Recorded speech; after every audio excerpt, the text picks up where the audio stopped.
యవనస్తులు అన్నారు, రాజా మా దేవుడు ఎక్కడున్నాడని అడుగుతున్నావు కదా, నా చేతిలో నుండి మిమ్మల్ని విడిపించగలిగిన వాడు ఎక్కడున్నాడని అడుగుతున్నావు కదా. ఉన్నాడు, మా ద్వారా అది రుజువు చేస్తాడు మా దేవుడు.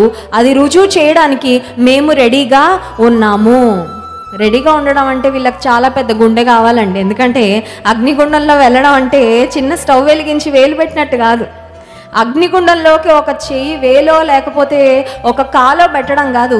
వాళ్ళు అందులోకి వెళ్ళిపోతారు అంతే. They have to go into the fiery flames. బగబగ మండుతున్న అగ్నిగుండంకి దగ్గరికి రావాలంటేనే అందరూ భయపడతారు. చూడారంట, వెళ్ళిన వాళ్ళు చనిపోరా అండి? వెళ్ళిన వాళ్ళు బ్రతికి బట్ట కట్టే ఛాన్సే లేదు. వేసిన వాళ్ళే చనిపోయారు, కానీ లోపలికి వెళ్ళిన వాళ్ళు మాత్రం చాలా క్షేమంగా ఉన్నారు. హల్లెలూయా.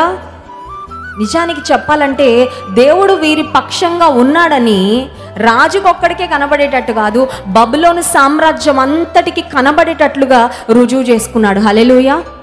ఈ ముగ్గురు యవనస్తులు అంటున్నారు, రాజా మేము నీ ఆజ్ఞకు భయపడము, అగ్నిగుండానికి భయపడం. విశ్వాసులంగా మనం ఏం చెప్పాలి తెలుసా?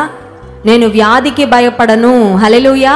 నేను శ్రమలకు భయపడను, హల్లెలూయా. నేను నిందలకు భయపడను, నేను సవాళ్లకు భయపడను, ఆర్థిక సమస్యలకు భయపడను, మనుషులు వేసే నిందలకు భయపడను, మనుషుల యొక్క సూటిపోటి మాటలకు భయపడను. I will not B afraid. నేను భయపడను అంతే.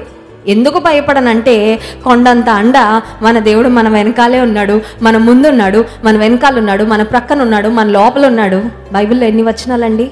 వెనకను ముందున ఆయన ఆవరించి ఉంటాడంట, మనలో ఉంటాడంట. నీతో కూడా వచ్చేవాడు నీ దేవుడని యెహోవాయే. నేను నా సన్నిధూతని నీకు ముందుగా పంపిస్తాను అంటే, ఇంకొక మాటలో చెప్పాలంటే ముందు వెనకాల ప్రక్కన కుడివైపు ఎడంవైపు ప్రక్కన 1000 మంది పడినా, కుడి ప్రక్కన 10,000 మంది కూలినా అపాయము నీ యొద్దకు రాదు. నీ లోపల ఉంటాను, నేను నడిపిస్తాను. ఇంతకంటే ఏం అష్యూరెన్స్ కావాలి? ఇంతకంటే మనకి ఏ ధైర్యం కావాలి?